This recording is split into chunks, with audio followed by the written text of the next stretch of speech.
Vamos con el primer tema del día. Vamos a hablar de las emergencias pediátricas.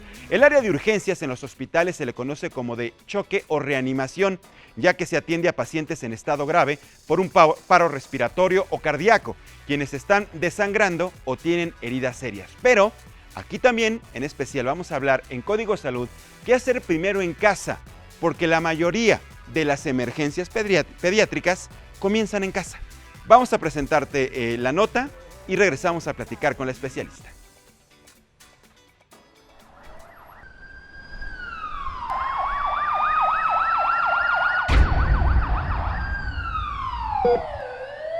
Una urgencia médica requiere atención inmediata, ya que la vida del paciente está en riesgo y debe ser diagnosticada la causa para darle el mejor tratamiento. Al área de urgencias en los hospitales se le conoce como de choque o reanimación, ya que se atiende a pacientes en estado grave con un paro respiratorio o cardíaco, quienes están desangrando o tienen heridas serias.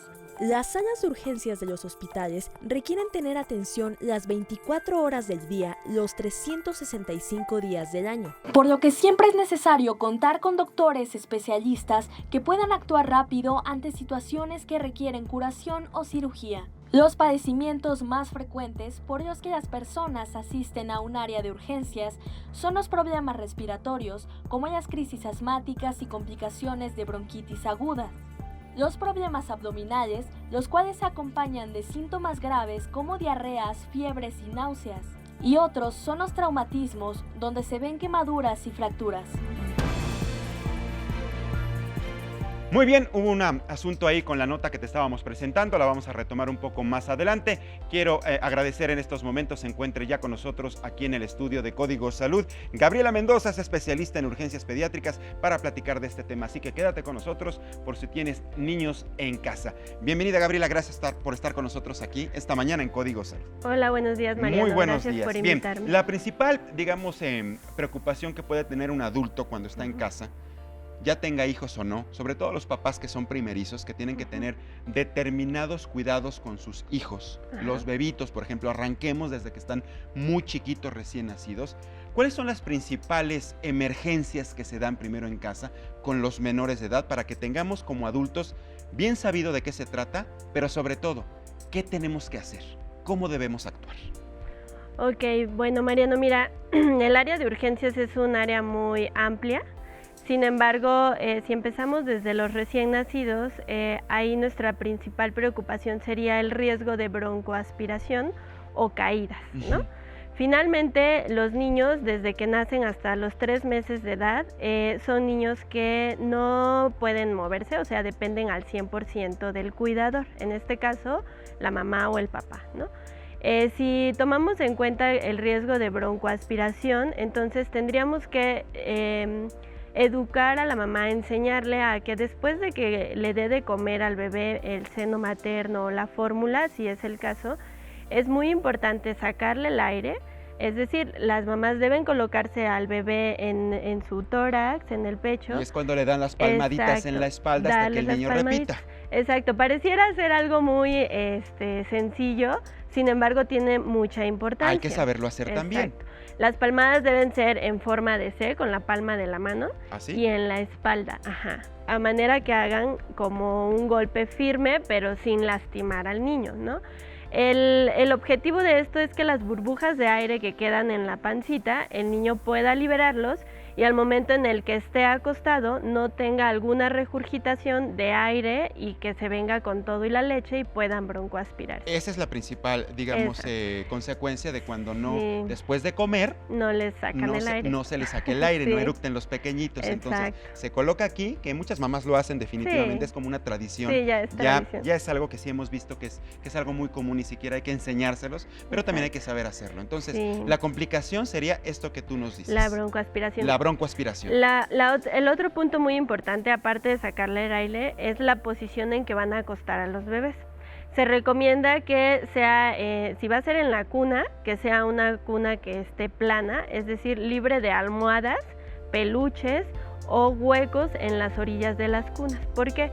Porque estos niños, como ya mencionamos, como todavía no tienen ese desarrollo motor, Si se les cae la almohada, un peluche o algo a nivel de la carita, puede obstruir la vía aérea y de esta forma ahogarse también. Entonces, ¿sale? cero peluche, cero juguetes, Nada. simplemente la cama como Su tal. camita libre de espacios. Ajá. Y el bebé, ¿no? ¿Los bebés tienen que usar almohada para recostar la cabeza? No. Tienen que estar al nivel del Sí. colchón. La posición ideal para que un bebé esté acostado es la posición supina, es decir, hacia arriba, sin ninguna elevación en la cabecita. Porque si ellos hacen este movimiento y pues no tienen esa capacidad de volver a su posición cómoda o que les permita respirar y se quedan así, pues pueden ahogarse. ¿Existe la muerte de cuna?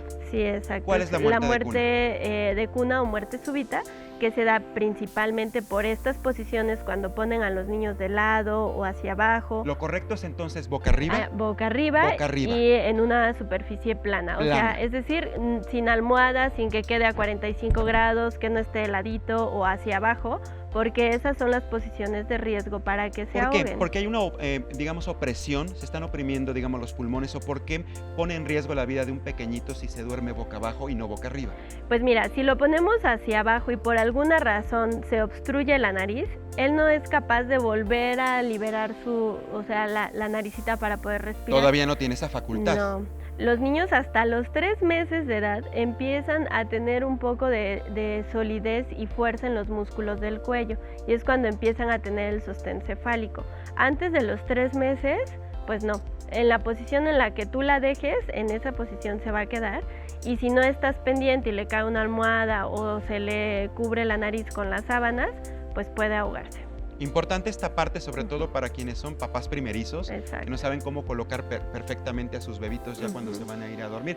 Es una orientación, me imagino que también los pediatras tienen que facilitarle a todos ellos. Tenemos ¿no? que enseñarle a los papás cómo desde dormir, la alimentación y pues bueno, todo lo que conlleva el crecimiento de un niño. Perfecto, esta es la fase de los recién nacidos. De los recién nacidos. Ya cuando van creciendo, ¿cuáles son los principales riesgos o emergencias que se pueden presentar para que estemos al pendiente? Bueno, mira, las principales causas de visita a los servicios de urgencia, a las salas de urgencia como tal, el primero es la fiebre.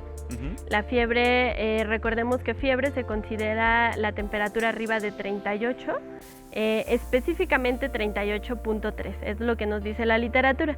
Sin embargo, nosotros enseñamos a nuestros papás que arriba de 38 ya es fiebre y amerita una acción. Y ¿sí? generalmente un niño, ¿por qué manifiesta fiebre? Pues bueno, las causas de fiebre son múltiples, desde infecciosas e inflamatorias por patologías inmunológicas, oncológicas, etc. Pero en el caso de las infecciosas, que son la causa más frecuente, y dentro de la edad de los niños menores de 5 años, las causas virales, suelen ocasionar fiebres de alto grado. ¿Qué es el riesgo o qué riesgo nos da el hecho de tener fiebre de alto grado? Pues bueno, existen las crisis convulsivas febriles, que en los niños es muy frecuente y es un tema que nos llega muy frecuentemente a la sala de urgencias. Entonces, los papás, ¿qué deben hacer? Si un niño está enfermo, es decir, tiene diarrea, tos, moquitos, y lo ven decaidito, todos los papás estamos obligados a tener un termómetro en casa. Y si empezamos a ver la medición que está entre 37.7, 37.8, nuestra primera acción es meterlo a bañar, son los medios físicos. ¿Agua tibia? Agua tibia. No debe ser ni fría ni caliente, tibia, para que no hagamos algo que se llama choque térmico. Exacto. Que es como el cambio de la temperatura bruscamente. También se recomiendan los pañitos en la frente, en el cuello o en el abdomen, porque principalmente a nivel del cuello y a nivel abdominal es donde pasan los vasos circulatorios más grandes y de cierta forma enfriamos la sangre, por decirlo así. Sin embargo, se recomienda que si tienes la opción de bañar al niño, báñalo, para que el cambio de la temperatura sea completo desde la cabeza a los pies y sea de manera gradual. Y esto te ayuda, por ejemplo, a controlar de alguna manera su temperatura en lo que lo llevas con el doctor. Exacto. Sí, es muy importante que no mediquen a los niños, ¿sale? Que no los automediquen, pues, es decir, yo sé que los papás siempre tienen paracetamol, ibuprofeno en casa, sin embargo, recordemos que todos los fármacos tienen una dosis tóxica.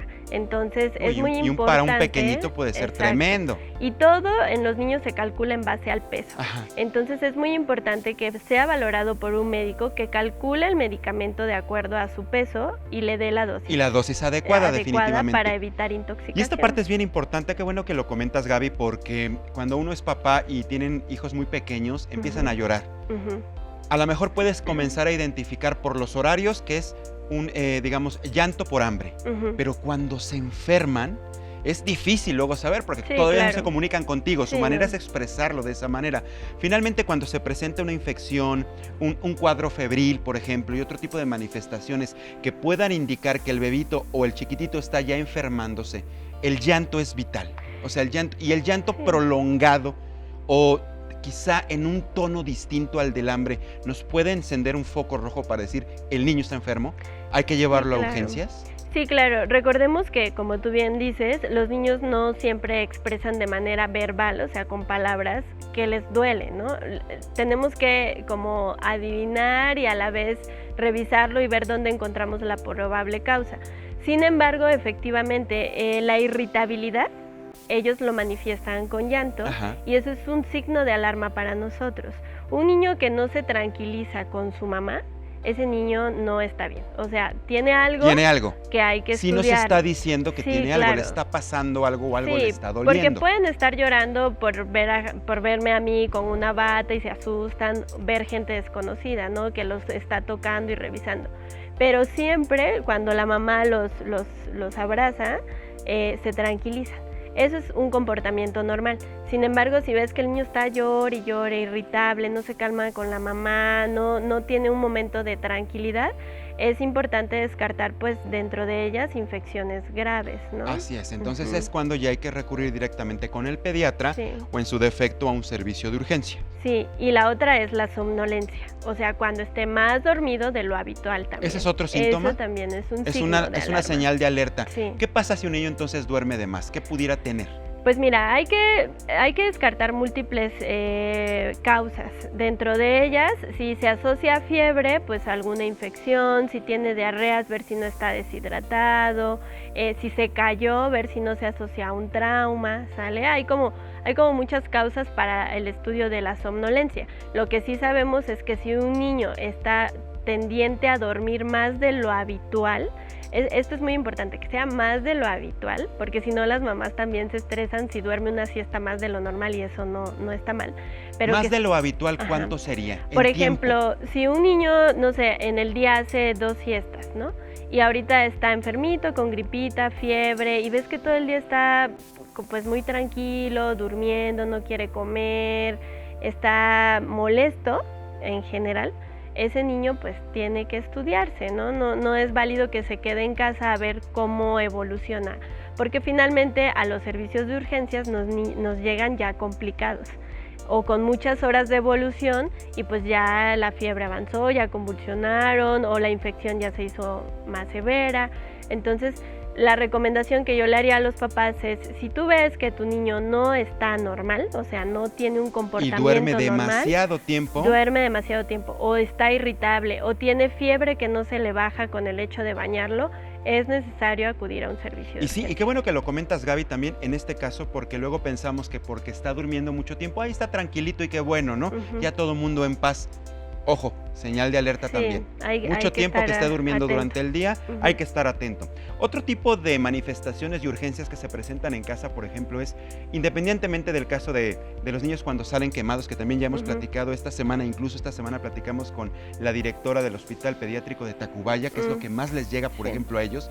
También hay muchos casos de niños que se ahogan porque se meten cosas a la boca. Exacto. O los niños, hay que tener mucho cuidado, por ejemplo, con los contactos. Los niños terminan metiendo los deditos en los Exacto. contactos para conectar la plancha, etcétera, etcétera, Ujú. etcétera.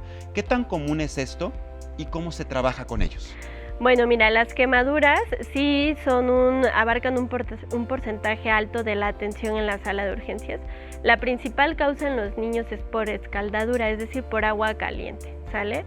Aquí casi siempre se asocia a que los niños se meten a la cocina y jalan la jarrita, jalan la taza o cuando les están calentando el agua para bañarse. Entonces ahí es muy importante que los familiares o el cuidador primario tenga mucho cuidado, porque finalmente dependiendo de la extensión de la quemadura es la gravedad que va a tener el paciente, ¿no? Finalmente recordemos que hay quemaduras de primer grado, que son las que nos hacemos con el sol y no pasa nada, las de segundo grado, que pueden ser superficiales y profundas, que son las que nos hacen las ampollas, y las de tercer grado, que ya es cuando afectan el tejido nervioso y todo lo demás. ¿Cómo los atendemos en urgencias? Pues bueno, la atención inicial en urgencias debe ser inmediata. Pasan a la sala de choque, tenemos que ver la extensión, la superficie corporal quemada, qué tipo de quemadura es. Debemos tomar en cuenta que las quemaduras eléctricas, aunque sean muy chiquitas, son graves. Gravísimas, claro, que metan el dedo a un contacto es peligrosísimo. O también tienden a morder el cable. También. Y se el queman cobre las se quema, no sé. comisuras labiales. Sí, exacto. Y los papás muchas veces no les dan importancia porque como ven la lesión chiquita, dicen, pues es una quemadura pequeña. Mertiolate y sale, ¿no? Y no. Recordemos que las quemaduras eléctricas tienen un sitio de entrada y adentro del cuerpo ocasionan lesiones en el corazón, a nivel de las vísceras, riñón, hígado, todo lo demás, y tienen un sitio de salida. Entonces es importante abordar todas estas probables lesiones que pueden tener, porque si no les damos la importancia adecuada, después llegan con alteraciones a nivel del corazón, y ya falla el asunto renal está más complicado. Una última pregunta, Gaby, antes de cerrar contigo y también puedas compartir la manera de contactarte y tus redes sociales. ¿Qué es lo que más se meten a la boca a los niños que se pueden ahogar? Juguetes, sí. Pelotas. Mira, también depende de la edad. Por ejemplo, los bebés que hablábamos hace ratito, resulta ser que nos han llegado pacientes con aretes de la mamá. ¿Por qué? Porque está el niño aquí, le están sacando el airecito. Se lo jala. Se lo jala o por alguna razón a la mamá se le De estos que nada más hacen presión. Exacto. También hay aretes que solo hacen presión. Y cuando viene a ver la mamá se da cuenta que ya no tiene el arete y pues hay un cierto riesgo de que el bebé se lo haya tragado, comido, ¿no? Literal. Exacto. Entonces ahí hay que tener cuidado. Luego los niños más grandes que ya juegan, interactúan con objetos, casi siempre son juguetes o pilas. Pilas, y ese es gravísimo. Exacto. Por el contenido que tienen las pilas. ¿Hace daño al que se coman la tierra? ¿Por qué hay niños que se comen tierra? Pues bueno, realmente daño así de grave no, pero no les se puede recomienda que causar una infección, ¿no? gastrointestinal, porque sí hay niños no. que luego los vemos que se llevan la tierra como si fuera una galleta, literal. Pero realmente no es así grave. Lo que sí es muy grave y quisiera dejar son las pilas y los imanes. Pues atención, papás, a quitar pilas e imanes del refrigerador o lo más alto para que los niños no lo alcancen, porque esto definitivamente sí pone en riesgo su vida. Querida Gaby, yo te agradezco como siempre el que vengas con nosotros a platicar, que destines un ratito de tu tiempo para venir a platicar. Invita a la gente que te siga, ¿tiene redes sociales o cómo te localizan? Sí, claro que sí. Me pueden localizar en el número 55 66 11 58 98 o en Facebook como Pediatra Gabriela Mendoza. Gracias, Gaby, que tengas un excelente día. Gracias a ti. Gracias, pues interesante las recomendaciones, a tenerlas muy en cuenta en casa, precisamente para evitar problemas con los pequeñitos.